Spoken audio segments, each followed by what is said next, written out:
Welcome to the Tech Egg. Don't get scrambled. Enjoy the video. In this video, I will explain how to make a mark ledger in Excel. First, open a new Excel workbook to start building your ledger. You'll want to set up clear column headings right away.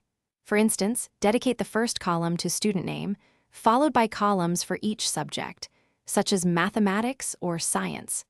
Then, include columns for maximum marks and marks obtained for each subject. This structured approach ensures your data is organized and easy to manage from the very beginning.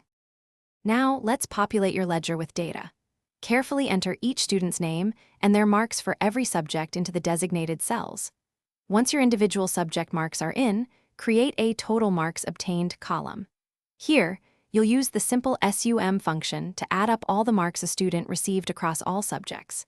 Similarly, create a grand total max marks column to sum the maximum possible marks for all subjects, providing a clear benchmark.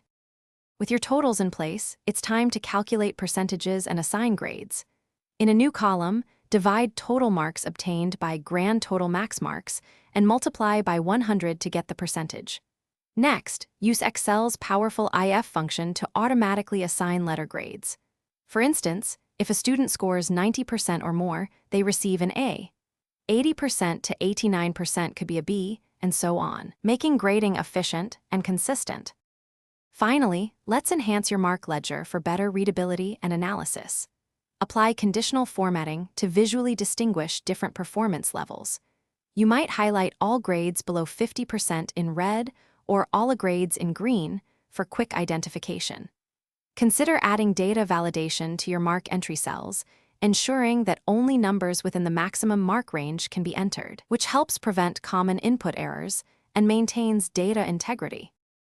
Thanks for watching. Consider subscribing if I helped unscramble your problems.